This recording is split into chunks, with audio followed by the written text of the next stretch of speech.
महाराष्ट्र के नासिक में बड़ा हादसा। टैंकर भरते समय लीक हुई ऑक्सीजन गैस। वेंटिलेटर पर 22 कोरोना मरीजों की मौत। कोरोना के बढ़ते मामलों के बीच महाराष्ट्र के नासिक में एक दर्दनाक हादसा हुआ है। यहां टैंकर से ऑक्सीजन लीक होने से 22 कोरोना संक्रमित मरीजों की मौत हो गई है। ये घटना नासिक के जाकिर हुसैन अस्पताल की है। घटना का एक वीडियो भी सामने आया है। एक तरफ कोरोना संक्रमण के दौर में जहां ऑक्सीजन की कमी की वजह से लोगों की जान जा रही है, वहीं दूसरी तरफ नासिक में टैंकर भरते समय लीकेज हो जाने से ये हादसा हो गया।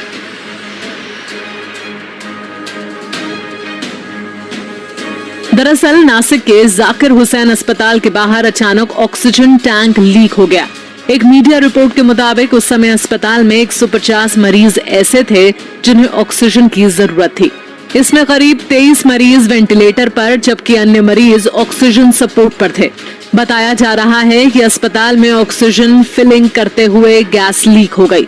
इससे करीब 30 मिनट तक ऑक्सीजन आपूर्ति बाधित होने की वजह से 22 कोरोना मरीजों की मौत हो गई। फायर ब्रिगेड की टीम ने मौके पर पहुंचकर ऑक्सीजन वाल्व बंद किया। पाइपलाइन की लीकेज की वजह से गंभीर मरीजों को दूसरे अस्पताल में शिफ्ट किया गया है। नासिक की इस घटना पर महाराष्ट्र के स्वास्थ्य मंत्री राजेश टोपे ने भी मरीजों की मौत की पुष्टि करते हुए बताया कि ये सभी मरीज वेंटिलेटर पर थे। जांच पूरी होने के बाद इस संबंध में बयान जारी किया जाएगा। इस दर्दनाक घटना पर देश के गृह मंत्री अमित शाह ने संवेदना जाहिर की है। उन्होंने ट्वीट किया, नासिक के एक अस्पताल में ऑक्सीजन लीक होने से हुई दुर्घटना का समाचार सुन व्यथित हूं। इस हादसे में जिन लोगों ने अपनों को खोया है, उनकी इस अपूरणीय क्षति पर अपनी गहरी संवेदनाएं व्यक्त करता हूं। बाकी सभी मरीजों की कुशलता के लिए ईश्वर से प्रार्थना करता हूं। आपको बता दें कि कोरोना के बढ़ते मामलों के बीच देश के अन्य राज्यों की तरह महाराष्ट्र के कई जिलों में ऑक्सीजन की भारी कमी है। अस्पतालों में ऑक्सीजन की कमी के चलते गंभीर कोरोना मरीजों को आए दिन अपनी जान गंवानी पड़ रही है। राज्य सरकार भी केंद्र से हवाई मार्ग के जरिए ऑक्सीजन की सप्लाई राज्य में करवाने का अनुरोध कर रही है।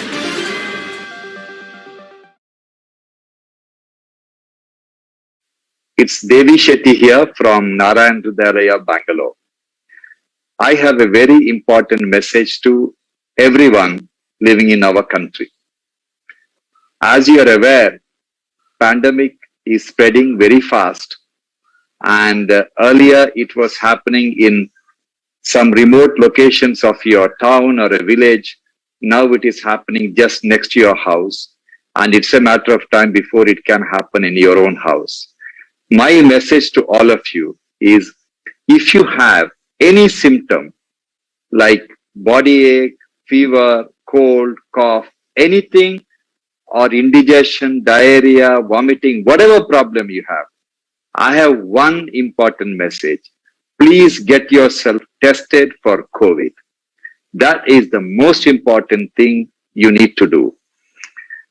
For whatever reason, if you're not able to get the test done on the same day, please isolate yourself, because if you turn out to be positive, you don't want to end up infecting all your family members. And drink plenty of water and always wear a mask. Always wear a mask. That is very important. And you get your test done, and God forbid you're positive. God forbid you're positive.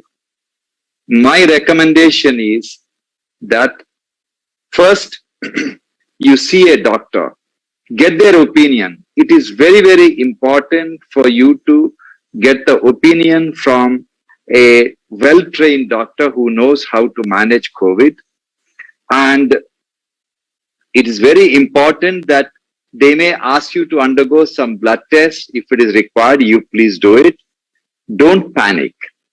COVID is very common now, and it is a problem which can be solved provided you get the medical help at a very early stage and follow all the instruction given by the doctors. Now, there is a possibility you may be asymptomatic. Then the doctors will tell you that stay at home. Yes, please stay at home. Isolate yourself. That's very, very important. Wear a mask and check your oxygen saturation every 6 hours with your own pulse oximeter. I expect every citizen of this country now to at least every household to have at least one or two pulse oximeters, which are freely available and they are not very expensive. And believe me, they are very reliable. And check your oxygen saturation at least once in 6 hours. And after you check it, again walk for 6 minutes, and then again you check your oxygen saturation. If your oxygen saturation is staying above 94%, no problems. But if it is falling after the exercise, then you need to call your doctor. It's very, very important that you get the right treatment at the right time. That is very, very important. So before I end my talk, I just want to let you know that it doesn't matter whether you're 100% certain that the fever or a body ache, what you have is not due to COVID. Never rest assured. Because today, as far as doctors like me are concerned, any patient complaining of anything in their body is COVID unless proven otherwise. And if you reach the hospital or approach the doctor, consult the doctor on time, appropriate treatment at the right time can save your life. And now I would like to request my colleague Naresh to take it further. Thank you very much. Good luck and God bless. Good afternoon. This is Dr. Naresh Trehan. So where Dr. Devi Shetty left off is the point that somebody gets the symptoms, gets tested, or gets tested because somebody else in the family has been diagnosed with RT-PCR that they have COVID, or the whole, because today it can be families, whole families who have got infected in the household. So if that is the case, and whoever tests positive, going forward, like Dr. Devi said, the first thing to do is to contact a doctor. There are multiple ways of doing that. You may have your own doctor. You may have a facility doctor, or as you may have seen, all of our hospitals, I represent Vedanta, Dr. Shetty does Narayana, that we have apps which says Vedanta COVID app, or all the hospitals have, and all the cities have also actually designed the app, and the government also has it as an app. So you can get advice on the closest doctor. Let them understand your symptoms and your age and your comorbidities and the severity of your symptoms, and then advise you what to do. So there are three possible scenarios that can emerge from here.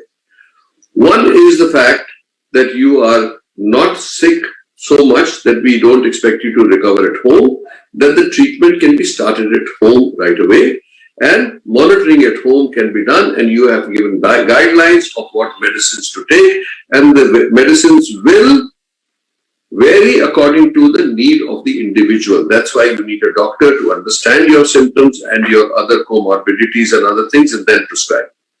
So that is what we call home care or home quarantine. In case you do not have enough space in the house to isolate yourself, then we have quarantine centers where one can be admitted and care taken, like isolation there, and also your oxygen and all that can be measured there. So these are places where you can not only be, if you don't have isolation at home, but if you are mid-level symptoms, you can go, and all of our hospitals have established these facilities, quarantine facilities, in hotels or guest houses next to our hospital, where you will be monitored real time on a daily basis. If by perchance things deteriorate, we can always bring you into our hospital. That way the channel is clear that you do not seek a hospital admission if it is not necessary or out of panic. Let the doctor guide you where you belong according to all the questionnaire that you answered. So then if those are people who have drop in oxygen, the CT scan is showing high score, or we all feel that, look, and all the doctors have the protocols, that according to the protocol, we feel that you have to be admitted, only then you should be brought into the hospital. So I would like to at this point say, there are certain things in behavior pattern which we must do. So you've already been warned about wearing a mask and isolating yourself if you develop symptoms. Then if you are given medicines, you access them from your closest chemist, or there are facilities today for home delivery, where in the package we can deliver you the appropriate medicines, and if you don't have a pulse oximeter, that can be given to you, and all the directions of how to manage yourself, how much to exercise, how much nutrition you need. All that advice will help you to recover rapidly at home or in the quarantine center. So very few % will require hospitalization, and as you realize, there is a responsibility that hospital beds are always not available, and there is a constraint. So we must utilize those hospital beds judiciously and with responsibility, and that responsibility rests on all of us, the citizens, the doctors, the hospital providers, and then of course intensive care unit for those very few people who may need to go to.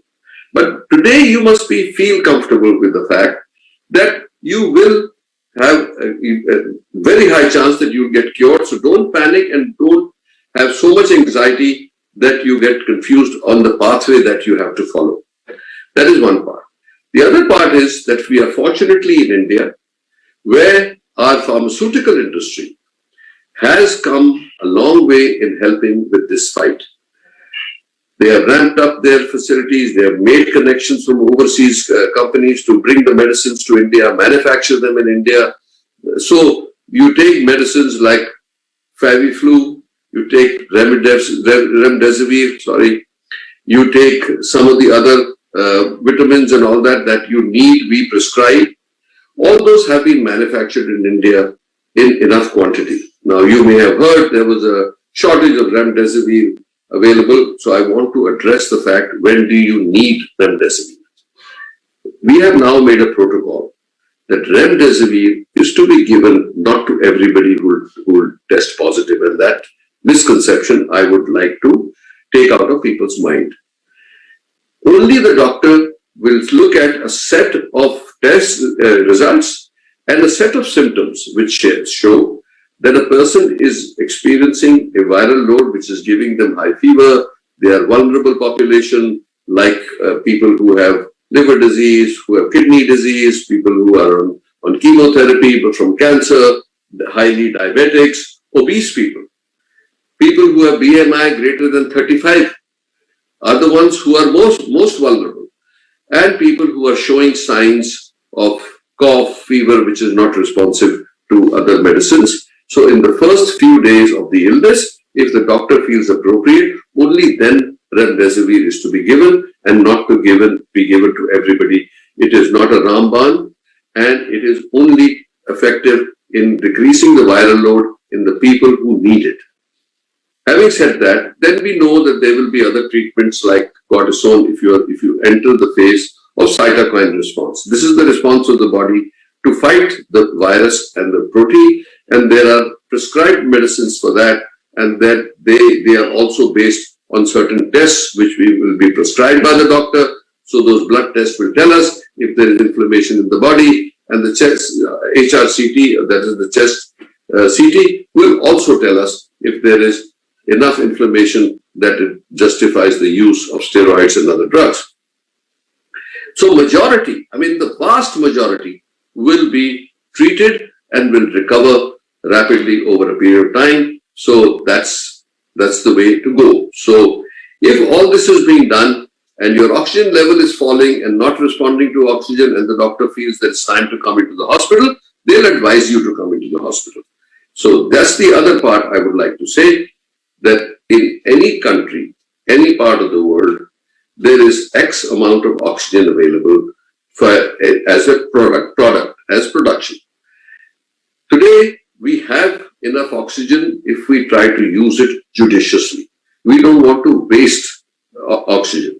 So the protocols for oxygen use and the response to what level we want the oxygenation in a patient to be, and the fact that I would like to inform the public also that if you don't need it, don't use it just for a security blanket.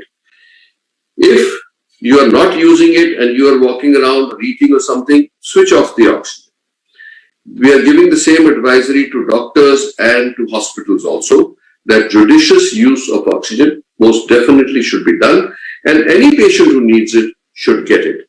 So wastage will only lead to depriving some people of this oxygen, which you should be, as individuals, as citizens, have a collective responsibility, that we do not want to get into that stage where we feel responsible for being selfish in wasting something and depriving somebody else.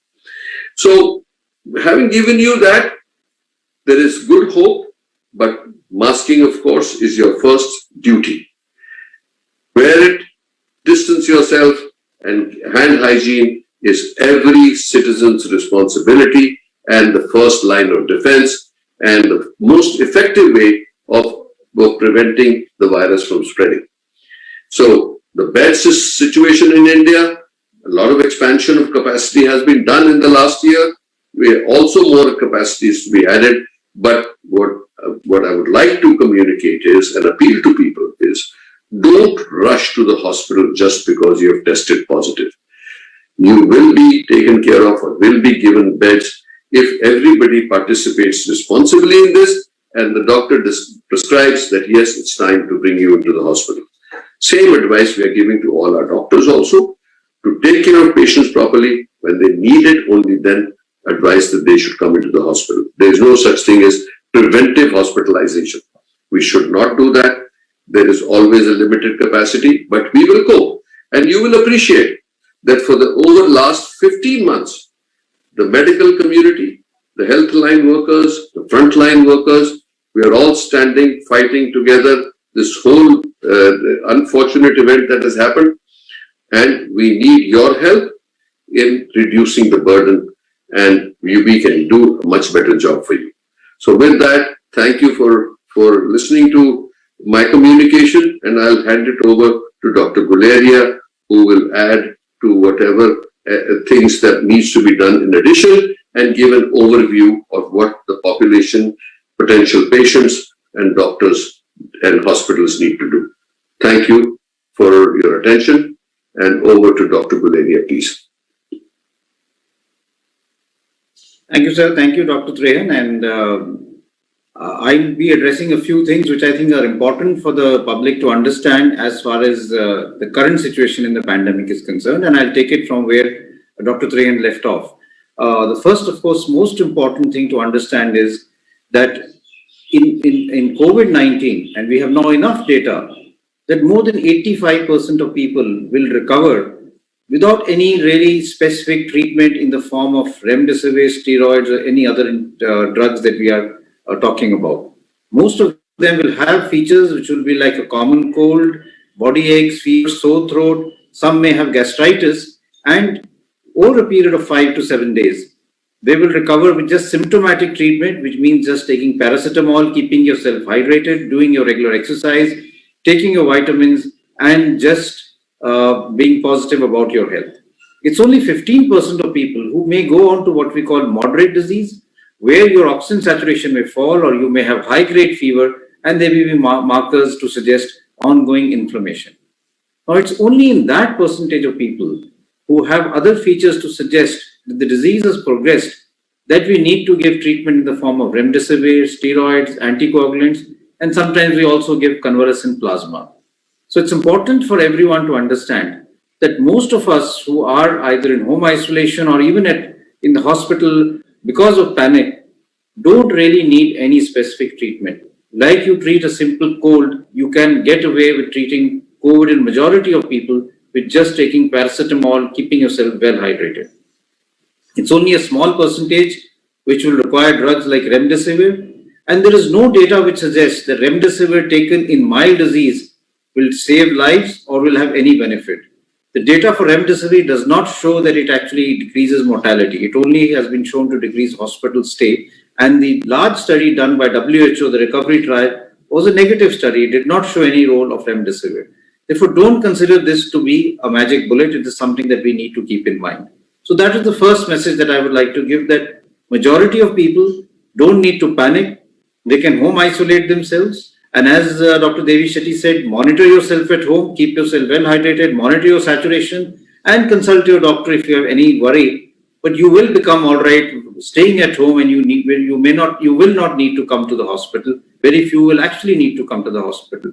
By rushing to the hospital, you are creating more chaos, and you're not actually benefiting yourself, and you're actually denying a bed to a fellow citizen who may need it and may not be able to get it because of unnecessary hospitalization for people who don't need to be in hospital. The second thing that I would like to talk of is regarding oxygen. Now, there is a lot of issue as far as oxygen is concerned. I do agree, and this is very important for those who have oxygen or need oxygen. Oxygen is a treatment. It's like a drug. And therefore, it's very, very important for us to understand that one of the treatment for COVID-19 is to give oxygen if you need it. And in many lung diseases, when you have pneumonia, when you have chronic lung disease, when your saturation falls, oxygen is a treatment that is given sometimes for a short duration, but sometimes people are on long-term oxygen therapy if their lungs are bad because of a chronic lung disease.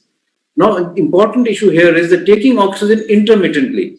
Your saturation is all right, but you say, okay, let me take oxygen for half an hour after my meals, or if I take oxygen for a few hours in the day, my saturation goes up and I'm feeling better, and I should therefore continue oxygen, is actually a waste of oxygen.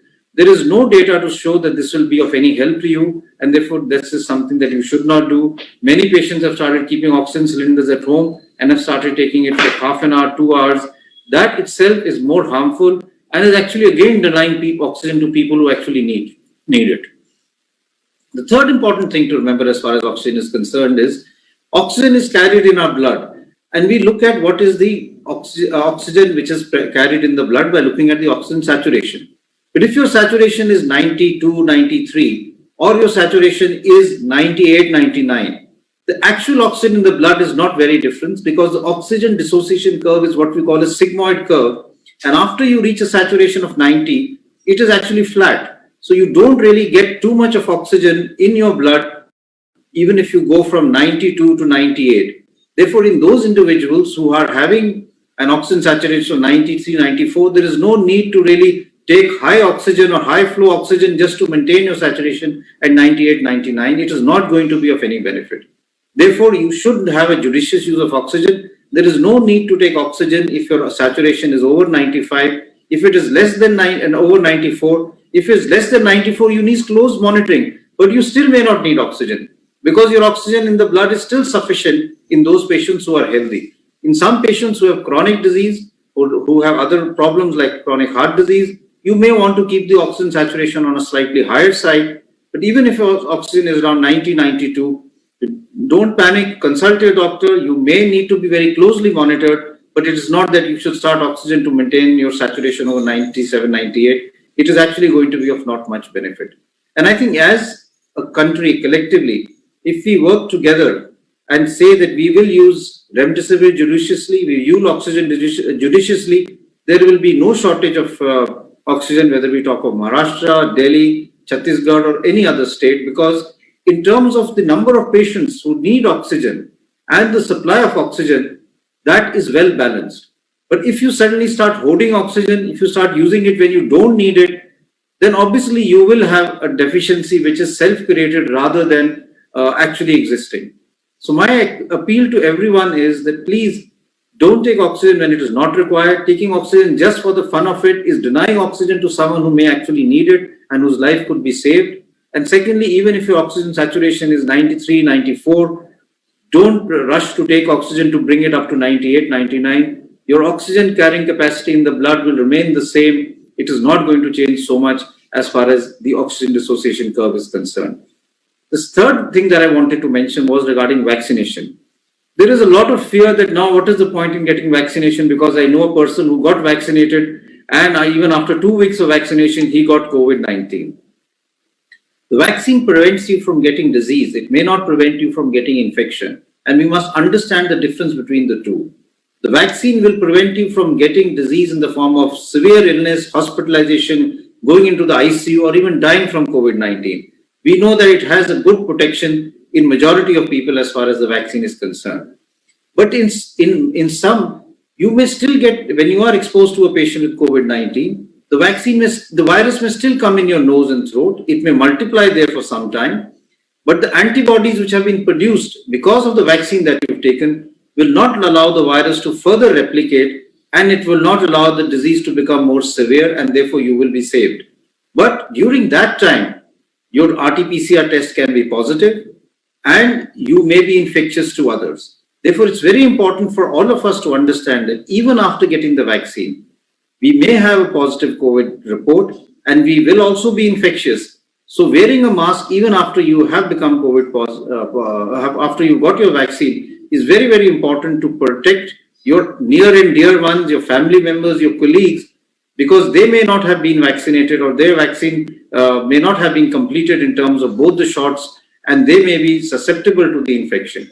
Therefore, please remember that masking is still important even after you've taken your vaccine. And the vaccine will prevent you from severe disease, but you may still get the infection, and you should not get dejected that I took the vaccine and now I've still got COVID-19, because currently we know that the vaccine does not prevent from infection. Hopefully, as we go along and more research comes in, we will have better vaccines which may also prevent us from getting the infection, and that would be very good, because that will really bring down the number of cases and break the chain of transmission. I would like to say at the end that the most important thing for all of us is to have COVID appropriate behavior.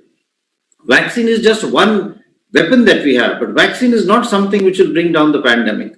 The number of cases that we are having right now have to be brought down by breaking the chain of transmission. This is a virus which spreads from one human to another. It doesn't spread by water, it doesn't spread by mosquitoes. So if we are able to prevent virus spreading from ourselves, if we are positive to another person, we will break the chain of transmission and the virus will not spread in our community. Therefore, wear your mask properly, make sure it covers your nose and mouth, it is tightly sealed from the side so that you are also protected and you are also adding to protecting others also.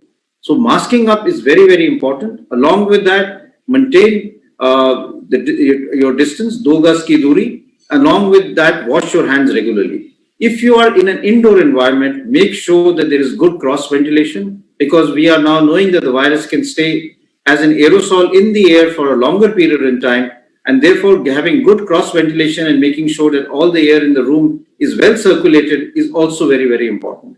But for all of us, the most important thing is that we should mask up, avoid forming crowds, because crowds can be super spreading events and we can have a huge surge in the number of cases in your locality, in your area, if you are not taking care about crowds or crowds developing. You may feel that all your friends, and this happens to residents, it happens to your friends, your colleagues, that all my friends are all right, I know them, so they are not infected, so we can all sit together and have a cup of tea or have a meal together. You may have many who may be asymptomatic. And if one of them has the infection, we are now seeing a strain which is very infectious. It will infect majority, almost all of them who are sitting together and having your cup of tea or having a meal together. So please don't have crowds, eat your meals separately, have your tea separately, communicate through your telephones, your other apps, but don't really sit together, because this is not the time to do so. So I would just appeal to everyone, and this appeal is actually from all of us, from the doctor community, that we have to bring our cases down if we really need to really work aggressively in decreasing the load in the hospital, saving lives, and decreasing the stress that healthcare workers are currently going through because of the increasing pressure that they're seeing in the hospital. For that, every citizen should come forward and follow COVID appropriate behavior. Please wear your mask, maintain physical distancing, please don't form crowds, avoid others from forming crowds, stay indoors if you don't have to go out, if it's not essential. If we do that for the next few weeks, our cases will come down, the hospital strain will come down, and we will come out of this pandemic once again as we have done last year. So my appeal to all of you is, please mask up.